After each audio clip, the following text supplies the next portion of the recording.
Hello friends, TAT SS TAT S and TAT HS mock test એકમાં ગયા વિડીયોમાં આપણે રિઝનિંગના 15 પ્રશ્નો જઈ ગયા હતા. તો આજે આપણે શિક્ષણ અભિયોગ્યતાના પ્રશ્નો જોવાના છે, જે કુલ 35 માર્કના અહીંયા આપણે લીધેલા છે. MCQ ટાઈપ છે. તો આપણે હવે ચાલુ કરીએ. જો તમને વિડીયો પસંદ પડે, તમને લાગે કે આ યુઝફુલ છે, તો વિડીયોમાં કોમેન્ટ કરજો અને એક લાઈક પણ સાથે આપી દેજો. બરાબર, તો આપણે ચાલુ કરીએ આજનો પ્રથમ પ્રશ્ન, જેમાં મિનેસોટા વિવિધલક્ષી વ્યક્તિત્વ સંશોધનિકા MMPIની ગુજરાતીમાં રૂપાંતર કોણે કર્યું?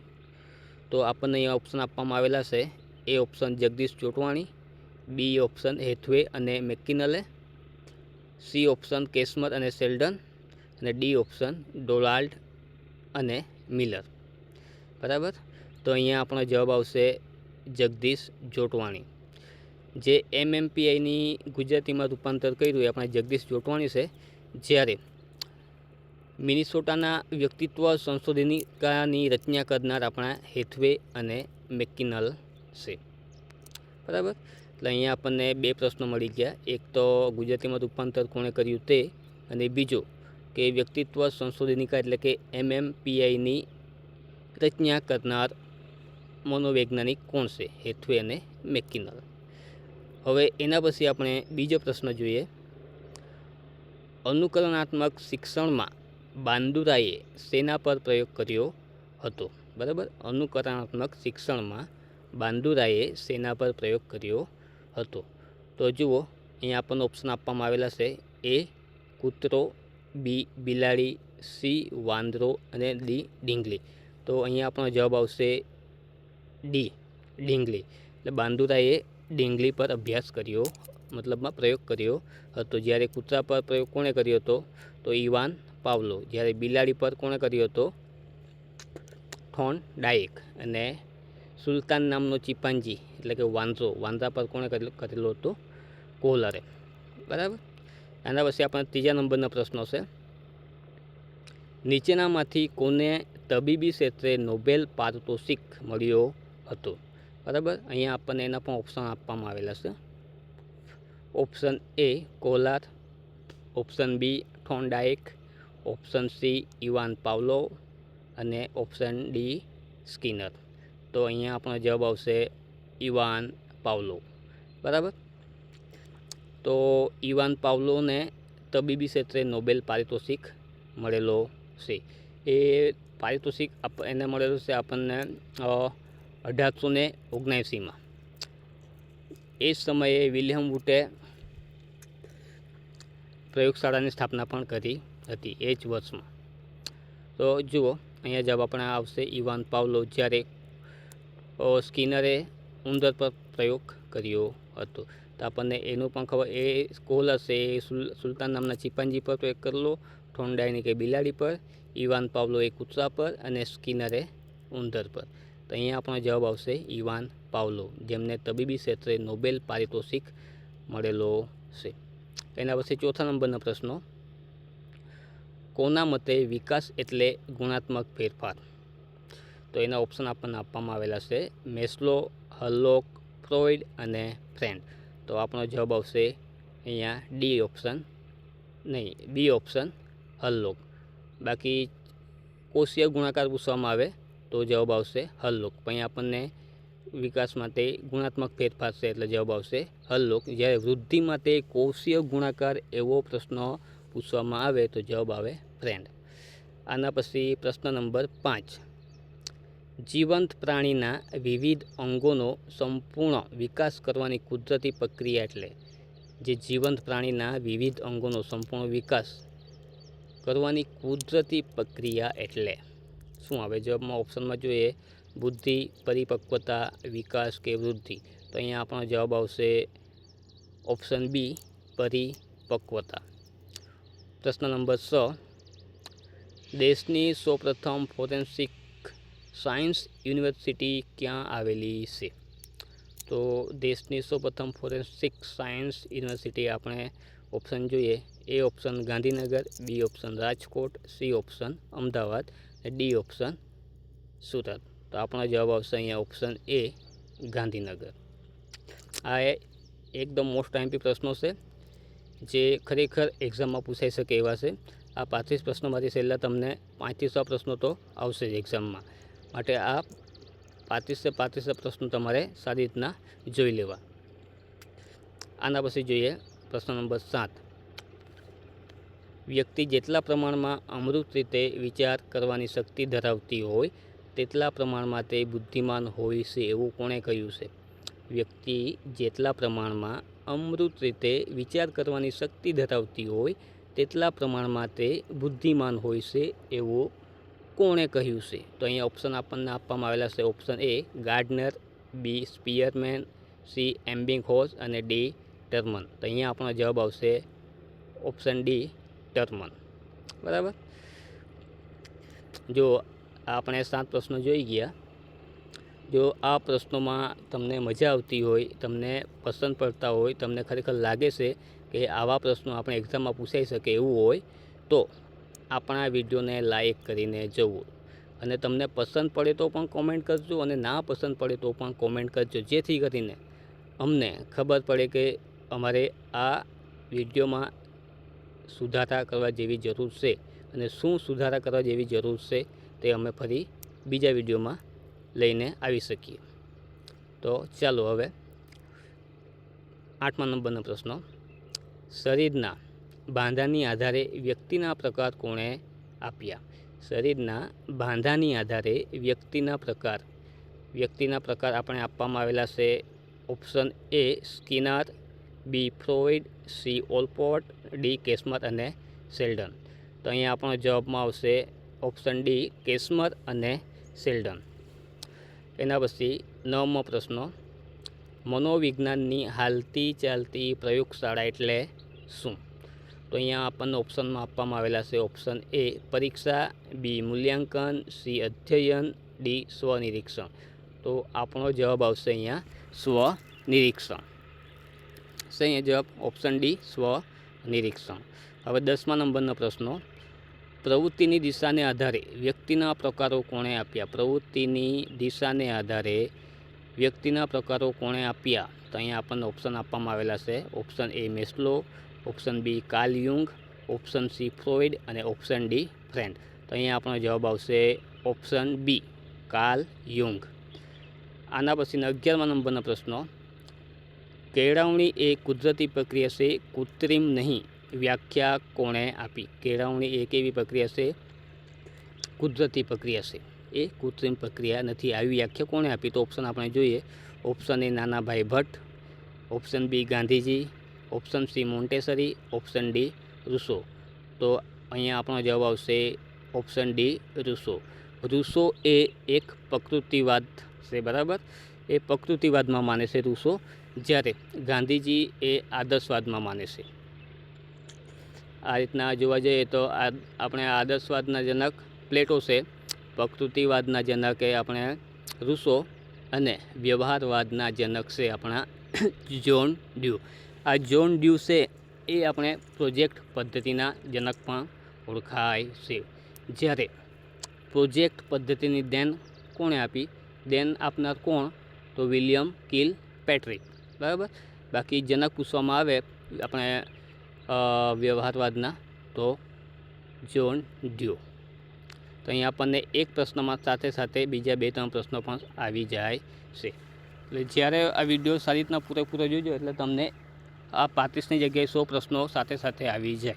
કેમ કે એક પ્રશ્નની સાથે સાથે બીજા 2-3 પ્રશ્નોના પણ જવાબ આપણે અહીંયા મળી જાય છે. જો તમે વિડીયો પૂરેપૂરો જોશો તો તમને 35 પ્રશ્નો કરતાં પ્લસ પ્રશ્નો બીજા 35 વધારે જાણવાના મળશે. હવે આ 35 + 35 કરી તો 70 થાય. તો આ 70માંથી છેલ્લા તમારા 10 પ્રશ્નો પણ પૂછાઈ ગયા તમારી એક્ઝામમાં. ટાટ એસમાં પૂછાય કે ટાટ એચએસમાં કે પૂછાય કે ટેટ 2માં પૂછાય, બેનિફિટ તમને જ છે. બરાબર. કેમ કે એક પ્રશ્નો આપણને જો એક્ઝામ આપીએ, પાસ છે, નોકરી કરીએ તો 60 વર્ષ સુધી નોકરી કરીએ તો એક પ્રશ્નો આપણને 2 લાખ રૂપિયાનો પડે. કેમ કે હવે તમે 30 વર્ષની ઉંમરમાં બાય ચાન્સ લાગી ગયા તો બાકીના 30 વર્ષ તમે નોકરી કરવાના, બરાબર.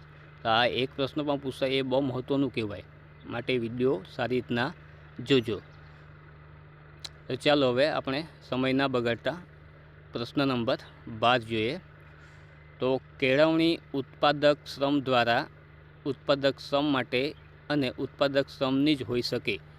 વાક્ય કોનું છે? આ વાક્ય કોનું છે? ઉત્પાદક શ્રમ માટે અને શ્રમની જોઈએ એવું. તો અહીંયા આપણને ઓપ્શનમાં આપવામાં આવેલું છે. Option A Nanabhai Bhatt, Gandhiji, Montessori અને ઓપ્શન ડીમાં રૂસો. તો અહીંયા આપણો જવાબ આવશે ગાંધીજી. ગાંધીજી એ આપણે બુનિયાદી શિક્ષણને માનનારા હતા, માટે બુનિયાદી શિક્ષણમાં આપણો શ્રમ, ઉદ્યોગ એવું બધું આવતું હોય છે, માટે અહીંયા જવાબ આપણો આવશે ગાંધીજી. હવે ઓપ્શન નંબર 13,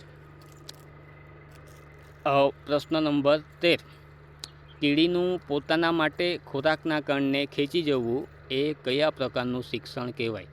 જે કીડી છે એ પોતાના માટે ખોરાકને ખેંચી જાય છે, તો એ કયા પ્રકારનું શિક્ષણ કહેવાય? જો એ કીડીને શીખવવામાં આવે છે કે શીખવવામાં નથી આવતું, જોઈએ આપણે ઓપ્શન અહીં આપવામાં આવેલા છે. અવૈદિક શિક્ષણ, વૈદિક શિક્ષણ, ઔપચારિક શિક્ષણ કે અનૌપચારિક શિક્ષણ. તો અહીંયા આપણો જવાબ આવશે અનૌપચારિક શિક્ષણ. કે અનૌપચારિક શિક્ષણમાં કોઈ સમય કે અભ્યાસક્રમ નક્કી હોતો નથી. અનૌપચારિક શિક્ષણ એ આજીવન ચાલતી પ્રક્રિયા છે. જ્યારે ઔપચારિક શિક્ષણમાં શું હોય? સ્કૂલ હોય, શાળા હોય, એનો અભ્યાસક્રમ હોય, સમય નક્કી હોય, મૂલ્યાંકન નક્કી હોય ઔપચારિક શિક્ષણમાં. જ્યારે અનૌપચારિક શિક્ષણમાં આ બધું હોતું નથી, એમાં કોઈ સમય નક્કી હોતો નથી. એ આજીવન ચાલતી પ્રક્રિયા છે. એને અનૌપચારિક શિક્ષણમાં એને શીખવવામાં આવતું નથી. વ્યક્તિ જાતે જ શીખે છે, બાળક જાતે જ શીખે છે. હવે પ્રશ્ન નંબર 14, કેળવણીના ધ્યેયો પર અસર કરતા પરિબળોની કુલ સંખ્યા કેટલી છે? કેળવણીના ધ્યેયો પર અસર કરતા કુલ સંખ્યા. ઓપ્શન જોઈએ. Option A 1, option B 2, option C 3, option D 4. આપણો જવાબ આવશે અહીંયા 3. પ્રશ્ન નંબર 15, હું શિક્ષણમાં મનોવિજ્ઞાન પ્રયોજીશ આવું કોણે કહ્યું છે? અહીંયા ઓપ્શન આપવામાં આવેલા છે. Option A Nanabhai Bhatt, option B Pestalozzi, option C Montessori, option D Rousseau. તો અહીંયા જવાબમાં આવશે આપણો પેસ્ટોલોજી.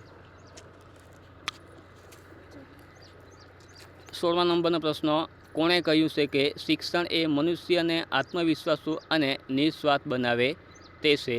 તો અહીંયા આપણને ઓપ્શનમાં આપવામાં આવેલા છે. એ સામવેદ, બી યજુર્વેદ, સી ઉપનિષદ, ડી ઋગ્વેદ. જવાબમાં આવશે આપણો ઋગ્વેદ. આના પછી 17 નંબરનો પ્રશ્ન, રમત દ્વારા આનંદમય શિક્ષણ આપવાની હિમાયત કોણે કરી હતી? તો અહીંયા ઓપ્શન આપણને આપવામાં આવેલ છે. Option A Nanabhai Bhatt, B Gandhiji, C Montessori, D Gijubhai Badheka. તો અહીંયા આપણા જવાબમાં આવશે ગિજુભાઈ બધેકા.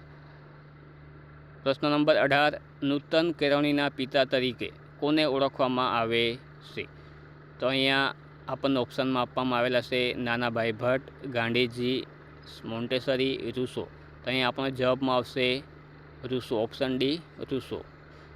એના પછી 19 નંબરનો પ્રશ્ન, ગાંધીજીની બુનિયાદી શિક્ષણ યોજના કયા પૂર્વ ભારતીય રાષ્ટ્રપતિના નામે ઓળખાતી હતી? આ જે હાલમાં ચાલી રહેલી ગાંધીજીની બુનિયાદી શિક્ષણ યોજના છે એ પહેલાં આપણા પૂર્વ ભારતીય રાષ્ટ્રપતિ જે કોણ હતા, જેમના નામે ચાલતી હતી? તો અહીંયા ઓપ્શન આપણને આપવામાં આવેલા છે. મદનલાલ ઝીણા, ગાંધીજી, ડૉક્ટર ઝાકિર હુસેન ને ઓપ્શન ડી ડૉક્ટર રાધાકૃષ્ણન. તો અહીંયા જવાબ આપણો આવશે ડૉક્ટર ઝાકિર હુસેન. 20મા નંબરનો પ્રશ્ન, ડાલ્ટન પદ્ધતિ આપનાર શિક્ષણશાસ્ત્રી કોણ છે? ઓપ્શન એ કુમારી Helen Park, Gandhiji, John Dewey અને ઓપ્શન ડી રૂસો. તો આપણો જવાબમાં આવશે કુમારી હેલન પાર્ક, જેમાં ડાલ્ટન પદ્ધતિ આપી. જ્યારે ગાંધીજીએ આપણે બુનિયાદી શિક્ષણના પ્રણેતા છે, જ્યારે જ્હોન ડ્યુ એ વ્યવહારવાદના જનક છે. રૂસો એ આપણા પ્રકૃતિવાદના જનક છે. પ્રશ્ન નંબર 21. પિતા એના પુત્રને પરંપરાગત વ્યવસાય કેળવે છે. આ કઈ કેળવણી છે? તો ઓપ્શન એ આપણને અવૈદિક, ઓપ્શન બી વૈદિક, ઓપ્શન સી ઔપચારિક અને ઓપ્શન ડી અનૌપચારિક. આગળ પણ આપણે જોઈએ કે ઔપચારિક શિક્ષણ કોને કહેવાય, અનૌપચારિક શિક્ષણ કોને કહેવાય, અવૈદિક કોને કહેવાય, વૈદિક કોને કહેવાય. અહીં જવાબમાં આવશે આપણો અનૌપચારિક શિક્ષણ. એ કોઈ સ્કૂલમાં કે શાળામાં શીખવવામાં આવતો નથી. આના પછી 22 નંબરનો પ્રશ્ન. મહાત્મા ગાંધીજીએ શિક્ષણ દક્ષિણ આફ્રિકામાં કઈ જગ્યાએ શૈક્ષણિક પ્રયોગ કર્યો હતો? તો option A Tolstoy farm, option B Nigeria, option C Ethiopia, option D Egypt. તો જવાબમાં આવશે ઓપ્શન એ ટોલ્સ્ટોય ફાર્મ. હવે પ્રશ્ન નંબર 23. રવિન્દ્રનાથ ટાગોરની કઈ કૃતિને નોબેલ પારિતોષિક મળ્યો છે? તો અહીંયા ઓપ્શન આપણને આપવામાં આવેલા છે. એ અગનપંખ, બી ગીતાંજલિ, સી ઉપનિષદ અને ડી સાવિત્રી. તો અહીંયા જવાબમાં આવશે આપણો બી ગીતાંજલિ. પ્રશ્ન નંબર 24. ગાંધીજીના શિક્ષણ દર્શનમાં કઈ વિચારધારાનો સમાવેશ થાય છે? ઓપ્શન એ પ્રકૃતિવાદ અને આદર્શવાદ, ઓપ્શન બી આદર્શવાદ અને વ્યવહારવાદ, ઓપ્શન સી વ્યવહારવાદ અને ઓપ્શન ડી અસ્તિત્વવાદ. તો જવાબમાં આવશે પ્રકૃતિવાદ અને આદર્શવાદ. પ્રકૃતિવાદના જનક રૂસો, આદર્શવાદના જનક પ્લેટો, વ્યવહારવાદના જનક જ્હોન ડ્યુ. 25 નંબરનો પ્રશ્ન. EIGNOU એ શાનું ઉદાહરણ છે? તો ઓપ્શન એ આપણને આપવામાં આવેલું છે અવૈદિક, બી વૈદિક, સી ઔપચારિક, ડી અનૌપચારિક. તો અહીંયા આપણને જવાબમાં આવશે ઓપ્શન એ અવૈદિક. 26 નંબરનો પ્રશ્ન. મહાત્મા ગાંધી, રવિન્દ્રનાથ ટાગોર અને ગીજુભાઈ બધેકા કયા વાદના ચિંતકો છે? તો અહીંયા ઓપ્શન આપણને આપવામાં આવેલા છે. એ વ્યવહારવાદ, બી પ્રકૃતિવાદ, સી આદર્શવાદ અને ડી વ્યક્તિવાદ. તો વ્યવહારવાદમાં આપણને ખબર છે કે જ્હોન ડ્યુ આવે, પ્રકૃતિવાદમાં રૂસો આવે, આદર્શવાદમાં પ્લેટો આવે અને વ્યક્તિત્વવાદ. તો અહીંયા આપણે જવાબ જોઈએ કે મહાત્મા ગાંધી, રવિન્દ્રનાથ ટાગોર અને ગીજુભાઈ બધેકા એ કયા વાદના ચિંતકો છે એવું પૂછવામાં આવેલું છે. તો અહીં જવાબમાં આવશે ઓપ્શન બી પ્રકૃતિવાદ. 27 નંબરનો પ્રશ્ન. જ્હોન ડ્યુના મત મુજબ કેળવણી કયા 3 ધ્રુવો પર આધારિત છે? તો ઓપ્શન એ શિક્ષક વિદ્યાર્થી સમાજ, ઓપ્શન બી શિક્ષક વિદ્યાર્થી મિત્રો, ઓપ્શન સી શિક્ષક કુટુંબ અને સમાજ અને ઓપ્શન ડી એક પણ નહીં. તો અહીંયા જવાબમાં આવશે શિક્ષક વિદ્યાર્થી અને સમાજ. જ્હોન ડ્યુના મત પ્રમાણે શિક્ષક વિદ્યાર્થી અને સમાજ એક કેળવણીના 3 ધ્રુવો પર આધારિત છે. Option number 28. પ્રકૃતિનો ઉદ્ભવ કઈ સદીમાં માનવામાં આવે છે? ઓપ્શન આપણને આપવામાં આવેલો છે 17મી સદી, 19મી સદી, 18મી સદી અને 20મી સદી. તો જવાબ આવશે 18મી સદી. 29મો પ્રશ્ન. તર્ક દ્વારા શિક્ષણ સાથે કોનું નામ સંકળાયેલું છે? Option A friend, option B Hegel, option C Freud, option D Aristotle. જવાબમાં આવશે હેગલ. પ્રોજેક્ટ પદ્ધતિ કોની દેન છે? તો જવાબમાં આવશે વિલિયમ કિલપેટ્રિક. આદર્શવાદ કોને શ્રેષ્ઠ માને છે? તો એના જવાબમાં આવશે અખિલાઈ. 32 નંબરનો પ્રશ્ન. પ્રયોગ પદ્ધતિના પ્રણેતા કોણ? જવાબમાં આવશે બ્રેકન. 33 નંબરનો પ્રશ્ન. વર્ગમાં જુદી જુદી કક્ષા ધરાવતા વિદ્યાર્થીઓ માટે સૌથી અસરકારક પદ્ધતિ કઈ હોઈ શકે? તો જવાબ સ્વાધ્યાય પદ્ધતિ. 34 નંબરનો પ્રશ્ન. શિક્ષક વિદ્યાર્થી વચ્ચે સંબંધ કેવો હોવો જોઈએ? જવાબમાં આવશે આત્મીય. વિદ્યાર્થી અને 35 નંબરનો પ્રશ્ન. વિદ્યાર્થીની વાતચીતમાં મુખ્યત્વે કેટલા ઘટકોનો સમાવેશ થાય છે? તો જવાબમાં આવશે 3. એક જવાબ આપે, બીજું પહેલ કરે, ત્રીજું શાંતિ અને મૂંઝવણ. તો ચાલો અહીં આપણે 35 પ્રશ્નો પૂરા થાય છે. જો તમને આ પ્રશ્નો એવું લાગે મદદરૂપ થાય છે એવું લાગે તો તમારે વિડીયોને લાઇક કરીને શેર કરીને કોમેન્ટ કરવાની છે. તો ચાલો મળીએ આપણે હવે બીજા વિડીયોમાં.